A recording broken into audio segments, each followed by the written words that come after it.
bu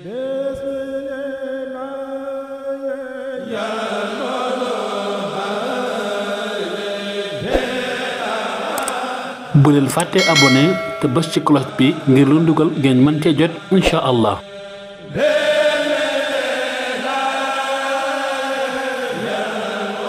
merci beaucoup jërë ngeen jëf jërëjëf Seydou ci conduite débat yi maa ngi yëkkatiwaat ay kaddu ngërëm la ak cant ñeel ñi fi toog ñépp bàyyi seeni yitte yépp ngir Sénégal kilifa diine yi kilifa aada yi organisation religieuse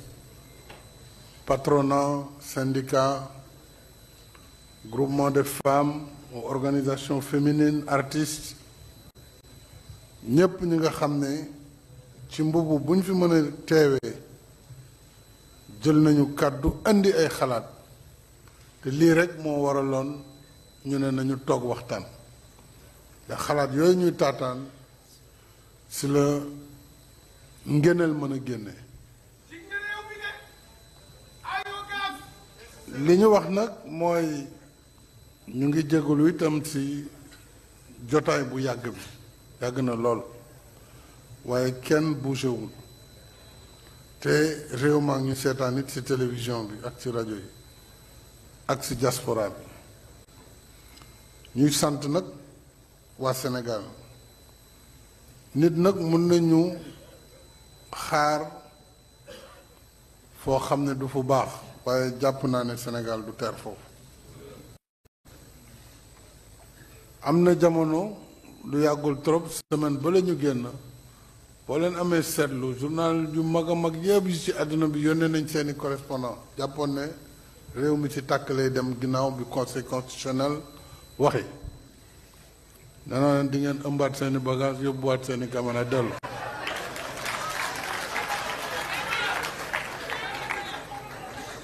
dellu nañu nag am nañu desandi ba tey jàpp ne du ñàkk dara tàkk yaakaar naa ne réew mi du tàkk te Sénégal dina sàmm boppam ndax lu nit ñàkk-ñàkk xam-xam war nga xam ne Sénégalu tey bii ak Sénégalu démb du benn jamono ji nga xamee ne gerte rek ak sidéem ak ay solom moo fi amoon tey pétrole feeñ na gaz feeñ na te lépp a ngi ci suufu Sénégal kon lu nit gàtt-gàtt xalaat war na xam ne loolu am na ñu ko gën a bëgg te ñu ngi wër nag di wër di xool nu ñu indee féewale xiiroo indi guuta ci réew mi kon jotaay bi dafa am solo jàpp date warul indi jafe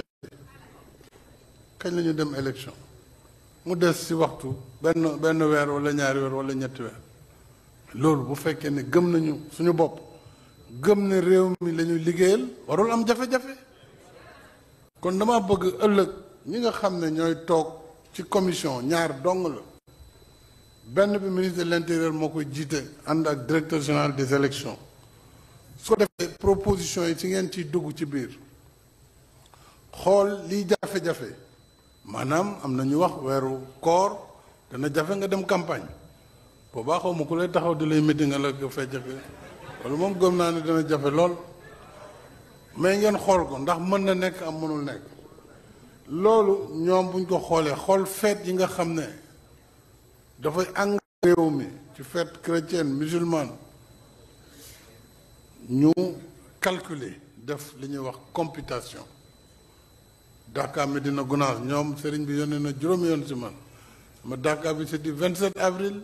au 6 mai xam nga kooku kon mu ngi yëglu parce que Dakar bu jotee boo demee Fouta moom lu ko dalee Dagana ba ngay ñëw Tamba ñëw Saloum doo fa gis kenn pareil pour Kolda faut ñu tenir compte ci contrainte yooyu nga xam ne moo méngoo ak sunu dundani réew yooyu bu ñu ko génnee rek mais convergence day am daal di am taxaw si saa si kon lii des vraie équation bi mooy li ñu wax fii ndax dañu jàpp 19 yi rek continuer am nañu ko xalaat am nañu ne faw ñu ubbi tuuti te fexe ba 19 yooyu seeni acquis muy droit acquis kenn bañ ko laal loolu it xel mën na ko dégg loolu ngeen war a lijjanti loolu mooy équation bi kon bu may xool pour man date bi du problème parce que boo leen toogee computer xool aussi les codes électoraux wax parce que loi tam waruñu ko violer le code électoral dafa wax lu leer ci les délais pour faire une élection entre date bi ñuy jël décret bi ak datu élection bi am na lu mu néew 80 jours loolu c'est la loi LO 137 donc bu fekkee dañ fas yéene nag LO bi ñu tënk ko ba tey buñ ci juboo mën na nekk ay day fekk ñu juboo si mu am consensus moom lu mu joxe rek day dal di dagan donc voilà le débat bi ñu war a génnee ci dal ci intérêt réew mi beneen commission bi mooy bi nga xam ne mooy saytu ci wàllu constitution parce que lecture bi ñëpp bokkuñu ko Sénégal dafa bëri boroom xam-xam dafa bëri ay juriste ay junniy juriste na am ci réew mi ak ñi nga xam ne duñu juriste xamuñu droit waaye dëgër nañu fit dëgër goo xam ne dañu interpréter constitution donc comme nag loolu am na ngeen waxtaan si xool ban xalaat waaye foofu tam jàpp naa ne bu divergence amee dernier mot bi ça va revenir au conseil constitutionnel ci wàllu période post 2 avril 2024 man nag am naa sama xalaat ak sama wax naa ko c'est clair doyal na sëkk ci mbir mi si loolu c'est pour vous dire rek que fi ñu toll mais bëgg naa gunge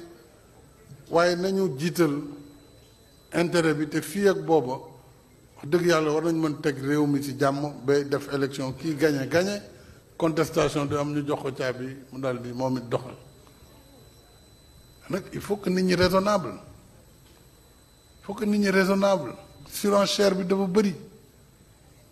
surenchère bi dafa bëri te tegul fenn kon jàpp naa ne ëllëg commission yi ñaar la boobu deuxième bi ministre Ismaïla Madior Fall mooy jiite commission bi ci turu ministre de la justice garde des sceaux ñu xool interprétation yéen a xam daal loo leen di def su ma jotee conclusion yi nag date bi moom dinaa ko décider ginnaaw bu ñu taataane xalaat yépp boobaa nag ñu jàpp ne loolu mooy nekk date élection voilà yàlla na fekk nag mu am convergence am consensus su boobaa coow du am su boobaa day yomb ci président ginnaaw concertation moo ko joxe te daal di signé ci saa si loolu mooy li nga xam ne moo jara tënk li ci des yëpp nag amnistie dégg naa nit ñi wax xam nga politique ku nekk am nga sa sañ-sañu xalaat parti bu ne mën nga wax la nga xalaat man waxuma ci turu sama parti damay wax en tant que président de la République gardien de la Constitution garant de l'unité nationale kon responsabilité yi du ñu benn ku mu neex mun nga xalaat lu la neex man laa wax tant que njiitu réew loolu laa sàkku ci askan bi ak ci député yi ñu am dépassement am pardon am réconciliation ça ne veut pas dire nit ñi gisuñu ñaawteef yi fi am mais boo bàyyee yeneen ñaawteef yu gën a garaaw mun na am yeneen i bakkan daanu kon réew day toll foo xam ne dañuy dépasser li nga xam ne moo nekk ci xol yi en tout cas loolu mooy sama position et je l'assume devant la nation et j'engagerai mes députés ceux de notre majorité j'engage nos leaders et j'engage même les députés de l'opposition pour ñu ànd ci loi boobu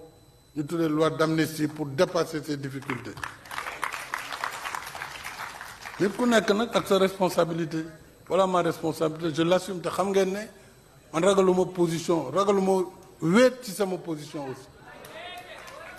ragaluma ko de donc loolu il faut aussi que ces questions soient claires ku nekk ak sa responsabilité ku mu neex mun nga bañ mais moi je vous dis voilà la position du président de la République wax naa ko ñaari yoon ñetti yoon te loolu lay soumettre à l'Assemblée nationale te sama gouvernement ci loolu lay dox parce que ndigal boobu laa ko jox faut que les choses soient claires parce que nag c'est le président qui définit la politique de la nation kon li ñuy doxal ci turu état bi mooy ndigal yi may joxe ba fu muy yem loolu dafa war a leer kon alarba laa wax gouvernement bi dana adopter un projet de loi d'amnistie yónnee ko Assemblée nationale li ci des nag mooy continuité de l'État su nit ñi raisonnable danañu trouver solution yu gaaw yoo xam ne danañ mën accompagner processus bi suñu amul trouvéwul lu raisonnable su boobaa dinaa ne conseil constitutionnel le 2 fexeel nga wut ku may remplacer fii ma jox ko lenge yi man sama waxtu day leer ñaar yooyu rek a mën a am trouvé nañu consensus dans l'intérêt supérieur de la nation dina ma jaral ma muñ loo xam ne tey jii gënaluma neexuma itam parce que yàkkamti naa pare dem sama yoon wala amul consensus ku nekk wax lu la neex bu boobaa conseil dinaa ko bind jëlal say disposition le 2 nga ñëw jël kii waat mu waat ñu tàggatoo ci jàmm ma santaan ñëpp gërëm ñëpp te su boobaa tam jàmm rek kay am parce que li gën a am solo mooy ñu fixer date bi fixer nuñ siy demee loolu buñ ko amee y a plus de problème donc voilà vraiment ma leen ko wax ci jotaayu tey bi muy jotaay bu am solo ñu santaat waa réew mi sant kilifa diine yi kilifa aada yi parti politique yi de tous bords sant ñëpp ñu fi ñëw di xaar conclusion yi incha allah su ko defee ñu mettre ko en application maa ngi yemale kàddu gi fi tey di leen wax asalaamualeykum wa rahmatullahi taala wa barakatu